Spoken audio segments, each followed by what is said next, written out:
Olá, nono ano, tudo bem com vocês? Vamos aí para a nossa última aula do primeiro bimestre. Sendo a última aula, nada mais importante que a gente fazer uma revisão dos tópicos que nós trabalhamos ao longo do bimestre aí, lá desde o primeiro dia de aula até a nossa última videoaula, tá bom? Hoje a professora não vai aparecer aí no vídeo para vocês, porque em alguns momentos a webcam atrapalharia a leitura, mesmo que eu redimensionasse ela para outro local da tela. Então, por isso, hoje vai ser só o áudio mesmo, tá bom? Então, vamos dar início aí na nossa revisão. Primeiro bloquinho lá, o primeiro capítulo, nós estudamos o quê? Os números reais, tá? Dentro dos números reais, nós estudamos a potenciação e a notação científica, o conjunto dos números reais, né, que ele é composto pelos números racionais, mais os números irracionais, que foi o novo conjuntinho que nós aprendemos. E a gente aprendeu também a representação dos números reais na reta numérica. E para finalizar o capítulo, nós estudamos a radiciação e os números reais. E as propriedades dos radicais, no caso, as propriedades para radiciação, tá bom? Então vamos ver aí cada um desses tópicos. Então, na potenciação, né? Sendo A um número racional e N um número natural maior do que 1, nós temos que A elevado a N é igual a vezes A vezes A, N vezes. Então, o que isso quer dizer? Por exemplo, 2 elevado a 3 é igual a 2 vezes 2 vezes 2, tá bom? Então, a potenciação, o expoente da potenciação, ele mostra quantas vezes a gente tem que multiplicar a nossa base. Tudo bem, gente? Aí, vamos aí algumas regrinhas. Uma potência com expoente 1 vai ser igual à própria base. Isso significa que eu só estou repetindo o número uma única vez. Então, 2 elevado a 1 é 2, 5 elevado a 1 é 5, 1000 elevado a 1 é 1000. Então, todo número elevado a 1 vai ser o próprio número. Uma potência com expoente 0 é igual a 1. Então, qualquer número elevado a 0 vai ser 1, tá bom? Essa é uma regrinha aí, válida para qualquer número. Não importa se ele é uma fração, não importa se ele é um número negativo. Qualquer número elevado a 0 será sempre 1, tá? E quando a gente tiver um expoente aí, né, sendo um expoente negativo, o resultado vai ser o inverso da potência com o correspondente expoente positivo. Ai, professora, que confuso. Vamos lá. Por exemplo, 3 elevado a menos 2. 3 elevado a menos 2, o que eu vou fazer? Para eu tirar esse negativo do expoente, eu vou inverter a minha base. Quem é o inverso do 3? É o 1/3. Então, eu fazendo a inversão da minha base, o negativo do meu expoente, ele some, tá? Então, 3 elevado a menos 2 vai ficar igual a 1/3 elevado a 2. E a resposta disso será 1/9. Tá bom, gente? Então, vamos ver aí as propriedades da potenciação. Então, na multiplicação de potências de mesma base, a gente vai conservar a base e somar os expoentes. Então, por exemplo, 2 elevado a 5 vezes 2 elevado a 10. Eu vou manter a minha base, eu vou manter o meu 2 e eu vou somar os meus expoentes. 5 mais 10 é igual a 15. Então, para ficar mais fácil, para eu não ter que resolver isoladamente, eu já utilizo essas propriedades aí, tá bom? Agora, na divisão de potências de mesma base, eu conservo a base e subtraio os expoentes, tá? Então, quando for multiplicação, sempre pensa assim, multiplicação eu estou aumentando, então eu vou somar os expoentes. Divisão eu estou diminuindo, então eu vou subtrair os expoentes, tá? Mas lembre-se sempre que isso só é válido com potências de mesma base, tá? Agora, quando eu tiver uma multiplicação de potências de mesmo expoente, o que eu faço? Eu multiplico as minhas bases e conservo o meu expoente. Então, eu resolvo todas as minhas bases e depois eu elevo isso ao expoente em questão, tá bom? Agora, na divisão de potências de mesmo expoente, eu vou dividir as minhas bases aí e vou conservar o meu expoente. Então, tanto para multiplicação quanto para divisão, a regra é a mesma. Eu só vou analisar qual é a operação que está sendo feita, tá bom? E se eu tiver uma potência elevada a um expoente, o que eu faço? Eu vou multiplicar os meus expoentes conservando a minha base. Então, eu tenho 5 elevado a 3, entre parênteses, elevado a 2. Então, eu vou fazer o quê? Se mantenho 5 e faço 3 vezes 2. Então, isso vai ficar igual a 5 elevado a 6. Tá bom, gente? Se vocês quiserem ir acompanhando aí com o livro didático, É até melhor, tá? Vocês vão olhando, relembrando, vendo os exercícios feitos, fica mais fácil para vocês. Então, notação científica. Um número em notação científica é escrito como um produto de dois fatores. Um deles é um número maior do que ou igual a 1 e menor do que 10, e o outro é uma potência de base 10. Ai, professora, como assim? Então, o primeiro fator aí da minha notação científica, ele vai ser um número que tem que ser entre 1 e 10, tá? Então, de 1 até 9,9999, ele é válido, tá bom? Então, vai ter que ser um número igual a 1 ou e menor do que, igual ou maior do que 1 e menor do que 10, tá bom? E o outro número vai ser sempre uma potência de base 10, tá? Então, aqui eu coloquei um exemplo para vocês. 3,2 vezes 10 elevado a 4. Isso daí é igual ao quê? Ao 32.000. Como que a gente sabe? Vamos analisar onde está a vírgula. Se é 10 elevado a 4, então isso significa que a minha vírgula vai ter que andar 4 vezes. Ela está entre o 3 e o 2. Se eu analisar as casinhas dela indo para a direita, então, 1, 2, 3, 4, ele vai terminar no zero, no último zero aí. Então, isso significa que o meu número é igual a 32.000. Lembrando que se esse 10 estiver elevado a um número positivo, essa vírgula ela vai andar para a direita. E se ele estiver elevado a um número negativo, a vírgula vai andar para a esquerda, tá bom? Agora vamos analisar aí o conjunto dos números reais. Analisando o conjunto dos números irracionais e a reta numérica, tá? Então, números que possuem infinitas casas decimais e não são dízimas periódicas são conhecidos como números irracionais. Então, os números que a gente nunca conseguiu encontrar um fim para ele e ele não for uma dízima periódica. O que é uma dízima periódica? É aquele número que mantém uma periodicidade, tá bom? Então, por exemplo, 1,33333, a gente sabe que ele sempre vai ser 33333. No caso, raiz de 2. A raiz de 2 ela é 1,41 e aí já vem outras casas decimais que não mantêm esse ciclo aí certinho. Então, eles são números irracionais, tá bom? O conjunto dos números reais ele é representado pela letra R e os elementos principais deles são quais? Os números racionais e os números irracionais. Eu coloquei a imagem aqui para a gente analisar. Então, de um lado nós temos os números irracionais e do outro nós temos os números racionais. Dentro do conjunto dos números racionais, nós temos o conjunto dos números inteiros, e dentro do conjunto dos números inteiros, nós temos o conjunto dos números naturais. Então, a representação do conjunto dos números reais é feita dessa forma, tá bom? Os números irracionais são os únicos que são os excluidinhos lá, eles não têm nenhuma ligação com os outros, tá bom? E qualquer número real, ele pode ser representado na reta numérica. Então, a gente pode representar qualquer número real na reta numérica, tá? Agora vamos ver aí a radiciação. Então, a radiciação ela é a operação inversa da potenciação. Então, eu tenho 2 elevado a 2, que é igual a 4. E se eu fizer raiz quadrada de 4, vai ser igual a 2. Elas são as operações inversas entre si. A raiz do produto de dois números não negativos é igual ao produto das raízes desses números. Essa propriedade também é válida para raízes cúbicas, raízes quartas e assim por diante. Nossa, professora, mas como que a gente faz isso? Por exemplo, se eu tiver raiz de 2 vezes raiz de 4, eu não preciso resolver a raiz de 2 sozinha e a raiz de 4 sozinha. Eu posso colocar tudo dentro de uma única raiz. Então, isso vai ficar raiz de 2 vezes 4, que vai ser raiz de 8, tá bom? Mas isso somente se o índice da raiz for igual. Eu não posso misturar uma raiz quadrada com uma raiz cúbica, por exemplo. Se os índices forem iguais, por exemplo, todo mundo raiz quadrada ou todo mundo raiz cúbica, aí essa propriedade é válida, tá bom? Em algumas raízes não exatas, podemos escrever o radical como produto de fatores, que é a forma fatorada, em que um deles, pelo menos, seja um quadrado perfeito, né? E o que é um quadrado perfeito? O quadrado perfeito é quando a raiz quadrada ela vai ser um número natural. Por exemplo, raiz quadrada de 4, que é igual a 2, raiz quadrada de 9, que é igual a 3. Essas aí são considerados quadrados perfeitos.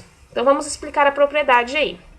Quando a gente tem uma raiz que não é exata, por exemplo, a raiz quadrada de 50, como que a gente pode fazer isso? A gente fatora o 50. Então, se a gente fatorar o 50, ele vai ficar quanto? Ele vai ficar 5 ao quadrado vezes 2, né?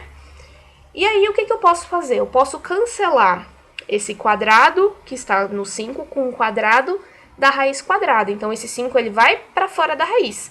Então, a raiz quadrada de 50 na forma fatorada vai ficar igual a 5 vezes raiz de 2, tá bom?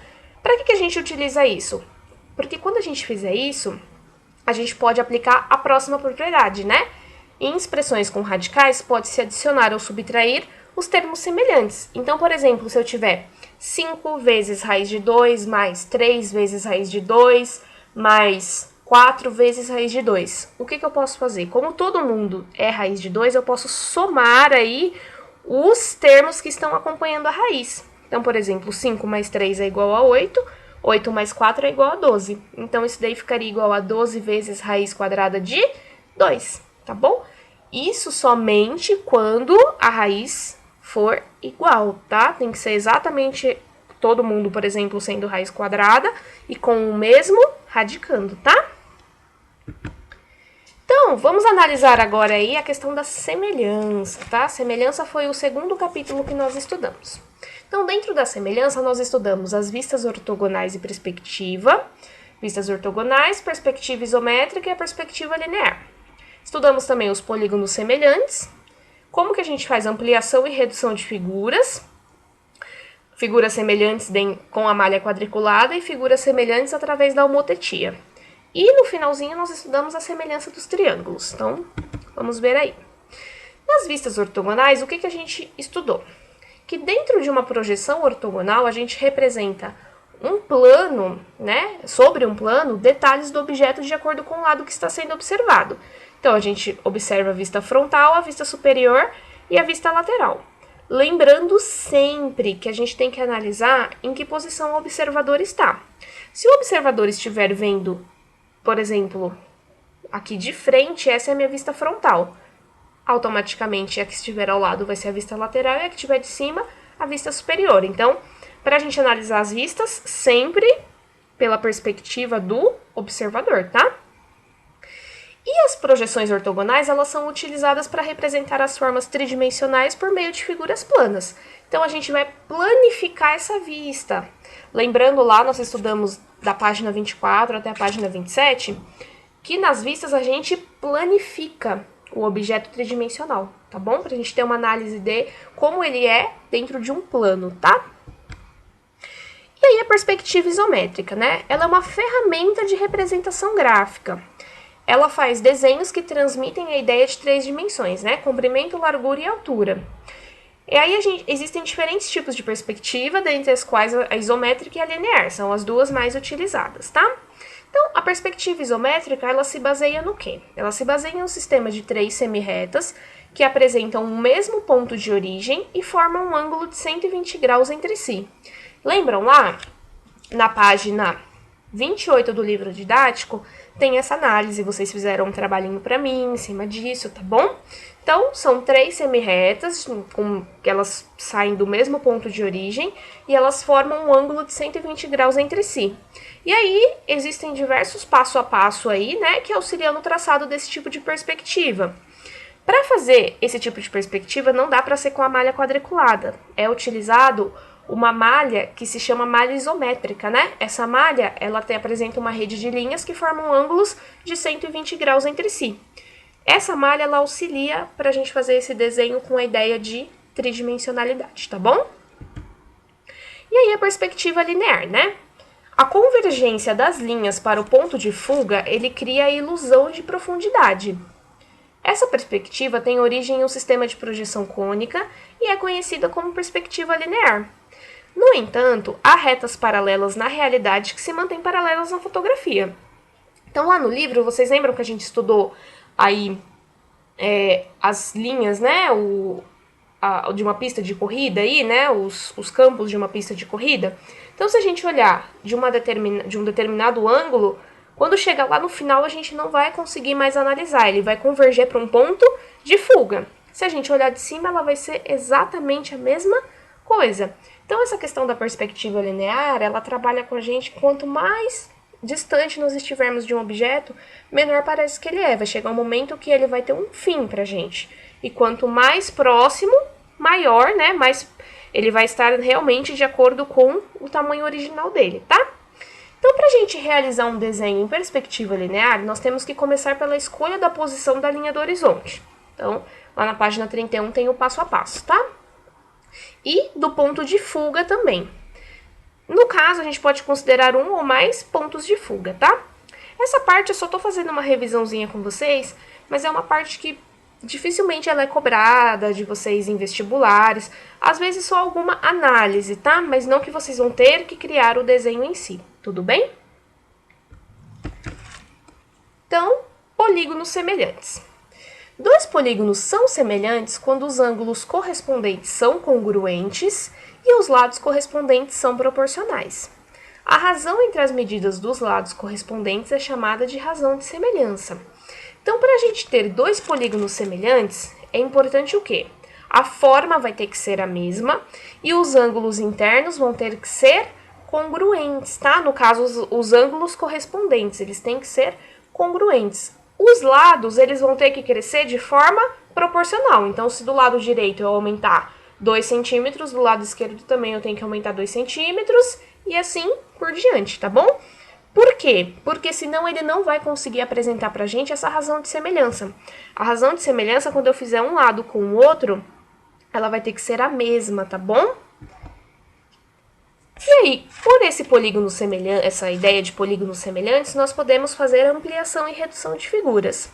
Nós temos ampliação e redução de figuras na malha quadriculada e através da homototia. Vamos lembrar aí, né? Na malha quadriculada é muito fácil, né?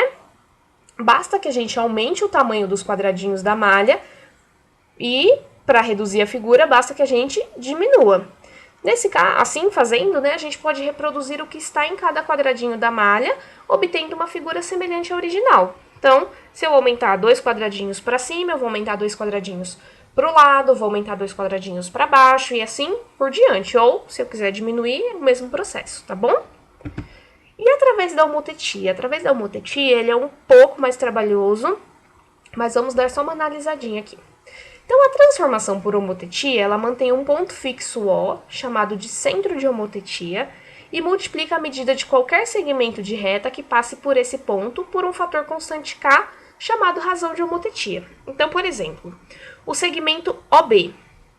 Se no segmento OB eu tiver 2 centímetros e eu quiser aumentar a figura numa razão de semelhança de 2 aí, eu vou multiplicar esse OB por 2. Então, se eu multiplicar por 2, eu vou obter 4. Automaticamente, do O até o B' vai ter que ter 4 centímetros. E a mesma coisa eu faço com os demais pontos.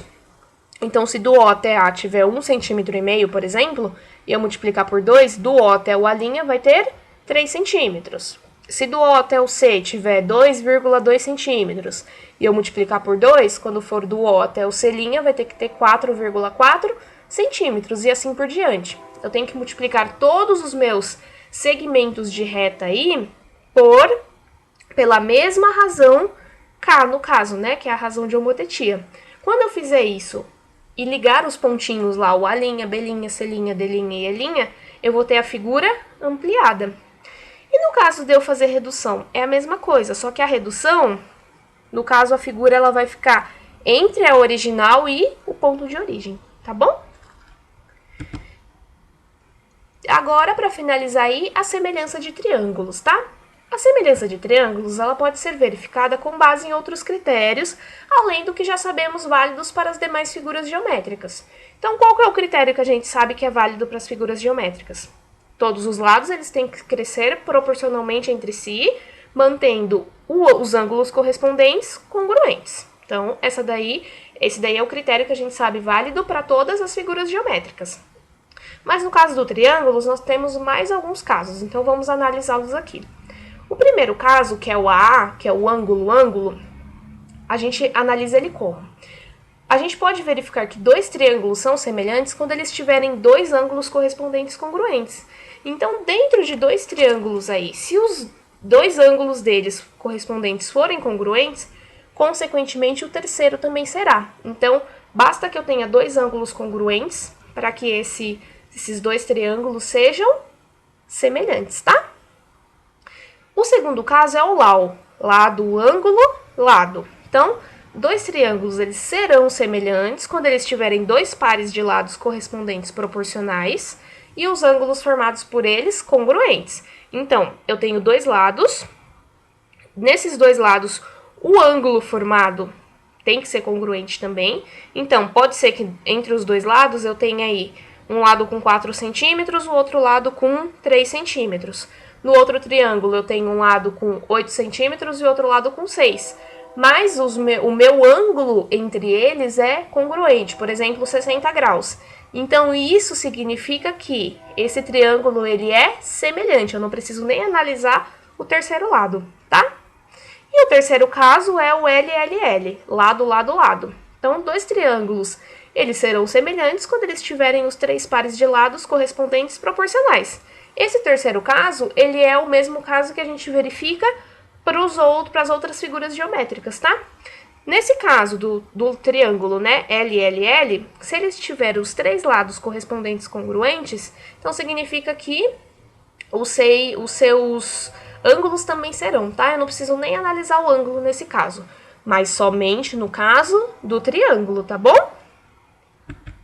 Então, gente, eu vou dar uma paradinha nesse vídeo aqui, eu vou fazer um segundo vídeo para finalizar, para esse daqui não ficar muito extenso, tá bom? Volto já.